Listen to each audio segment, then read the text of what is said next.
کے محبوب کی زبان سے جو نکل جاتا ہے وہ، بولیے ذرا اونچی آواز سے بولیں، وہ ہو کر رہتا ہے. جو محبوب کی زبان سے نکل جائے وہ ہو کے رہتا ہے. موت کی بھی جرت نہیں ہو سکتی کہ آ کر چھو سکے. یہ اتنا عقیدہ تھا. اللہ تعالی ہمارے عقیدوں کو بھی ذرا مضبوط کر دے. ہم لوگ ڈگمگاتے پھرتے ہیں، کبھی اس کے پاس کبھی اس کے بعد. اپنے عقیدے پختہ کریں، اپنے عقیدے مضبوط کر لیں. اور دیکھیں علم کی مثالیں، دیکھیں بہت سے فیصلے، بہت ساری مثالیں، سیرت بھری پڑی ہے کتابوں سے. ایک دو باتیں کر دیں تو پھر ہم معراج کی طرف بھی آئیں. حضرت علی رضی اللہ تعالیٰ عنہ کا ذکر انشاءاللہ پھر ایک وقت بھی آئے گا جس میں تفصیلاً خطاب کریں گے. ایک شخص آیا قدری فرقے سے تعلق رکھنے والا. ان کا عقیدہ یہ ہے کہ سب کچھ انسان کرتا ہے. کیا کرتا ہے؟ سب کچھ انسان کرتا ہے. آپ کے پاس وہ شخص آیا، آپ نے فرمایا تمہارا عقیدہ یہ ہے کہ سب کچھ انسان کرتا ہے؟ اس نے کہا ہاں سب کچھ انسان کر سکتا ہے. آپ نے فرمایا اپنی ایک ٹانگ اٹھاؤ. اس نے ٹانگ اٹھائی. آپ نے فرمایا دوسری اٹھاؤ. کہا آپ دوسری نہیں اٹھا سکتا. تو فرمایا مان جاؤ کہ سب کچھ انسان نہیں کر سکتا، کچھ اور ہے. کس طرح پیارے انداز میں سمجھا دیا، پیارے انداز میں. ایک فیصلہ حضرت عمر فاروق رضی اللہ تعالیٰ عنہ کی بارگاہ میں آیا. آخری بات پھر ہم معراج شریف کی طرف آئیں. ایک فیصلہ آیا حضرت عمر فاروق رضی اللہ تعالیٰ عنہ کی بارگاہ. حضرت عمر فاروق جیسے جلیل القدر صحابی پریشان ہو گئے. آپ نے بھیجا حضرت علی نے شیر خدا رضی اللہ تعالیٰ عنہ کے پاس کہ حضرت یہ آپ فیصلہ فرما دیجیے. فیصلہ کیا ہے؟ فرمایا کہ 17 اونٹ ہیں. کتنے اونٹ ہیں؟ اب میں یہ بھی دیکھنا چاہتا ہوں نا کہ کتنوں کو نیند آ رہی اور کتنے جاگ کر بیٹھے ہیں. کتنے اونٹ ہیں؟ ہاں اب 17 اونٹ ہیں. فرمایا 3 جگہوں پہ تقسیم کرنے. یہ 17 اونٹ ایک کو آدھا حصہ دینا ہے، ایک کو آدھا حصہ دینا ہے، ایک کو تیسرا حصہ دینا ہے، اور ایک کو 9واں حصہ دینا ہے. ان 17 اونٹ کو 3 بندوں میں تقسیم کرنا ہے. لیکن شرط یہ ہے کہ اونٹ کٹنے بھی نہ پائے اور تقسیم بھی ہو جائے. اب مجھے بتائیں 17 اونٹ ہیں، اس کا آدھا کتنا بنتا ہے؟ پڑھے لکھے ماشاءاللہ، میں تو ان پڑھ جاہل آدمی ہوں، آپ حساب کر کے بتائیں ہیں کتنے بنتے؟ تو پھر کاٹنا تو پڑے گا نا ایک، لیکن کٹنا نہیں چاہیے. اچھا اگر جس کا تیسرا حصہ بنا ہے تب بھی کاٹنا پڑے گا، اونٹ تو پھر بھی کٹے گا. 9واں حصہ بنا ہے تب بھی کٹے گا. حضرت عمر فاروق پریشان ہو کر مولا علی کی بارگاہ میں بھیجتے ہیں. آپ نے فرمایا کوئی مشکل نہیں ہے، آؤ میں تقسیم کر دیتا ہوں، کوئی اونٹ بھی نہیں کٹے گا اور تینوں کو حصہ بھی مل جائے گا. آپ نے فرمایا ایک بیت المال میں سے اونٹ لے آؤ. کتنے اونٹ ہو گئے؟ اب 17 پہلے تھے، ایک بعد میں آ گیا. کتنے ہو گئے؟ جاگ کر بیٹھے. آپ جاگ جائیں گے تو پھر میں معراج شریف شروع کروں گا. معراج جاگنے والوں کے لیے، سونے والوں کے لیے نہیں ہے. محبت سے کہ سبحان اللہ. کتنے اونٹ تھے؟ 17. کتنے تھے؟ 3 بندوں میں تقسیم. ایک بیت المال میں سے آ گیا. اب کتنے ہو گئے؟ 18 ہو گئے. اب 18 کا جس کو آدھا حصہ چاہیے تھا، آدھا کتنا بنتا ہے جی؟ سوچ سمجھ کے جواب دینا. کتنا؟ 9 دے دیے. باقی کتنے بچے؟ باقی 9 بچ گئے. اب ایک کو تیسرا حصہ دینا تھا. 18 کے 3 حصے کرے تو کتنا بنتا ہے جی؟ 6 بنتا ہے. دوسرے کو 6 دے دیے. باقی کتنے بچے؟ 3 بچے. اب اسے بتا 18 کا 9واں حصہ نکالے کتنا بنتا ہے. اب پتا چلے گا نا حساب کا. کتنے پڑھے لکھے ہیں؟ میں ہر وقت ڈرتا رہتا ہوں بھائی حساب کتاب میں نہ پھنس جاؤں. میں نے تو پہلے کہہ دیا حساب آپ نے کرنا ہے. کتنا بچتا ہے؟ 2. کتنا بچتا ہے؟ 2 اس کو دے دیے. بیت المال کا جو اونٹ لیا تھا وہ ایک واپسی بچا، اس کو واپس کر دیا. شیخ مولا علی شیر خدا کی عقل اور علم کی بات ہے کہ 17 کے 17 اونٹ بھی تقسیم کر دیے، اونٹ کٹنے بھی نہ پائے اور سب خوش ہو کر چلے گئے. کس طرح سے آپ فیصلے فرماتے ہیں؟ کس طرح سے فیصلہ فرماتے ہیں؟ 2 عورتیں لڑتی ہوئی ہیں آپ کی بارگاہ میں. ایک ہی بچہ تھا، وہ کہنے لگی میرا ہے، دوسری کہتی میرا ہے. آپ نے فرمایا بتاؤ کس کا؟ دونوں نے کہا نہیں میرا ہے. آپ نے فرمایا چلو ابھی فیصلہ کر دیتے ہیں. آپ نے فرمایا شخص کو بلا کے لے آؤ اور یہ اس بچے کو ٹکڑے کر دو. ایک آدھا اس کو دے دو، آدھا اس کو دے دو. اب ایک وہاں کی چیخ نکل گئی. کہا نہیں نہیں نہیں نہیں، یہ فیصلہ مجھے منظور نہیں ہے. میرا بچہ بھلے اسی کے پاس رہے، کم از کم زندہ تو رہے، ٹکڑے نہیں کرنا. دوسری نے کہا نہیں کاٹ دو، مجھے فیصلہ منظور ہے. آپ نے فرمایا جس ماں کی چیخ نکلی ہے وہی اس کی ماں ہے، دوسری جھوٹی ہے. یہ حضرت علی شیر خدا رضی اللہ عنہ. وقت نہیں ہے اب میں معراج کیا پانا چاہتا ہوں. خدا کی قسم وقت ملے نا پھر انشاءاللہ کبھی وقت ملے گا تفصیل سے ہم حضرت علی شیر خدا کو لیں گے پورے مہینے کے لیے.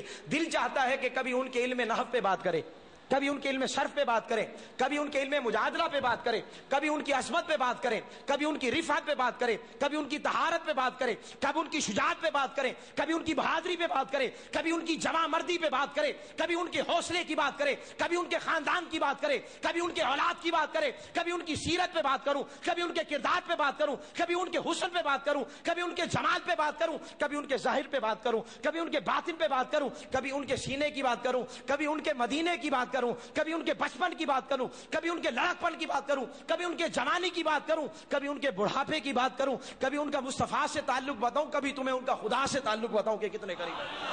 سوچ بھی نہیں سکتے مولا علی کا ذکر کیا ہے.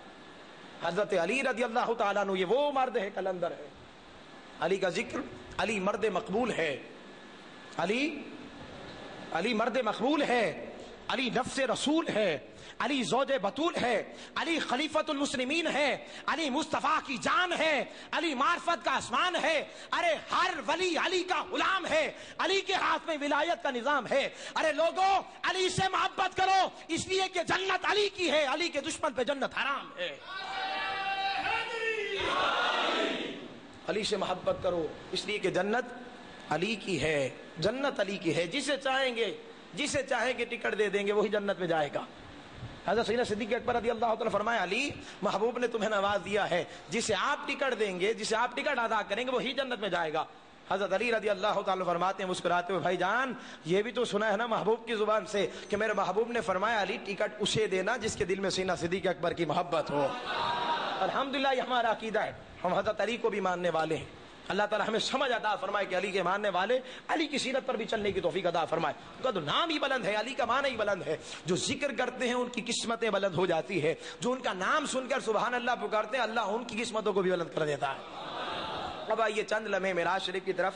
ذکر تو معراج شریف کا ہی تھا لیکن مولا علی شیر خدا رضی اللہ تعالیٰ عنہ کی بارگاہ میں بھی حاضری دینی تھی مختصر سی خیرات لینے کے لیے, ورنہ مجھ جیسے کتے کی کیا حیثیت ہے کہ حضرت علی کا مقام کہاں اور مجھ جیسا کمینہ کہاں. بس ان کے در سے خیرات لینے کے لیے میں نے کہا تھا نا ایک جملہ کہ ساری کائنات کے اولیاء جن کے سامنے یوں ہاتھ باندھ کے کھڑے ہوں, ساری کائنات کے اولیاء, ہم کون ہوتے ہیں ان کا ذکر کرنے والے؟ ہم نے تو صرف ان کے در سے خیرات لینی ہے, اگر ایک قطرہ بھی وہاں سے مل گیا تو بات بن جائے گی.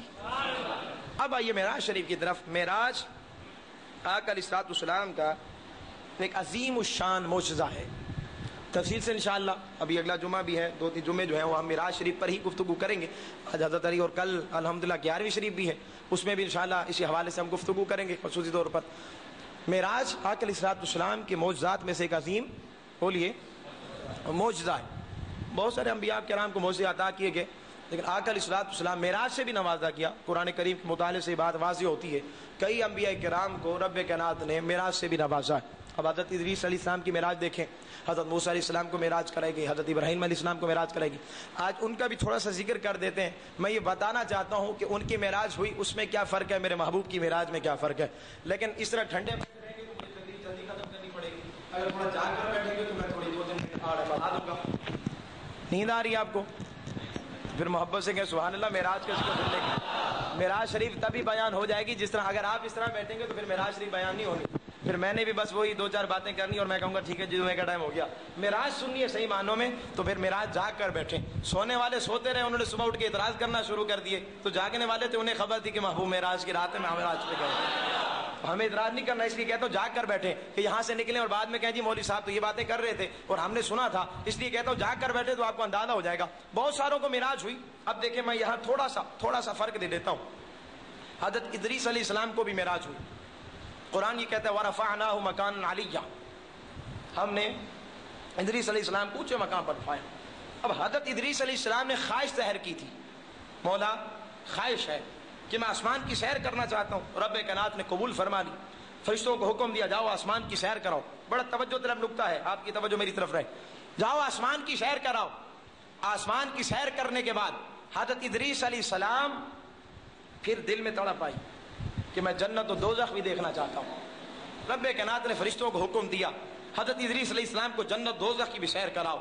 اب جب دوزخ دیکھ کر جنت کی طرف گئے نا, اور جنت میں جا کر جب دیکھا, جنت کے محلات اور باغات کو دیکھا, وہاں کے میوہ جات ثمرات اور طبقات کو دیکھا تو طبیعت مچل گئی.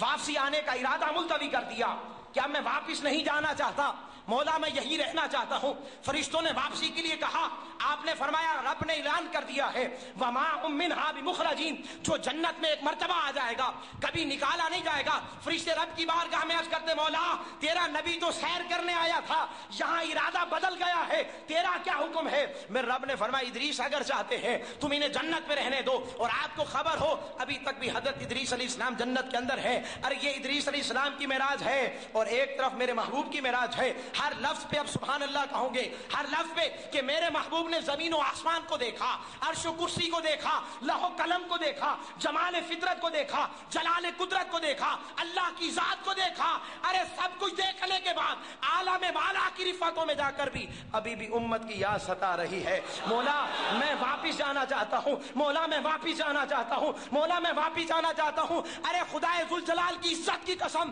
اگر میرے آقا چاہتے عالم بالا کی رفعتوں میں جا کر ٹھہر جاتے، کوئی واپس نہیں لا سکتا تھا۔ ارے انعام و اکرام کی لذتوں میں محو ہو کر، جنت الفردوس کی خلوتوں میں محو ہو کر اگر میرے محبوب رہ جاتے، کوئی روکنے والا نہ تھا۔ ارے وہ تو ہر عالم کی رحمت ہے، وہ تو ہر عالم کی رحمت ہے، کسی عالم میں رہ جاتے، وہ ہر عالم کی رحمت ہے، کسی عالم میں رہ جاتے، یہ ان کی مہربانی ہے، یہ عالم پسند آیا، یہ ان کی مہربانی ہے، یہ عالم پسند آیا۔ وہاں جا کر بھی امت کی یاد ستا رہی ہے۔ آئے ہے خدا کی قسم، قربان چاہیے محبوب کی عظمت پر۔ میں نے تھوڑا سا فرق دیا ہے نا کہ انبیاء کرام کی معراج بھی تھوڑی سی آپ کے ذہنوں میں ہو، پھر محبوب کی معراج سننے کا اور مزہ آتا ہے۔ وہاں معراج تھی، جنت دیکھی، طبیعت مچل گئی، اور یہ ایک معراج ہے کہ محبوب نے تو سب کچھ دیکھا، آسمان، زمین، جنت، دوزخ، سب کو مشاہدہ کیا، جمال فطرت، جلال قدرت، خدا کا دیدار کیا۔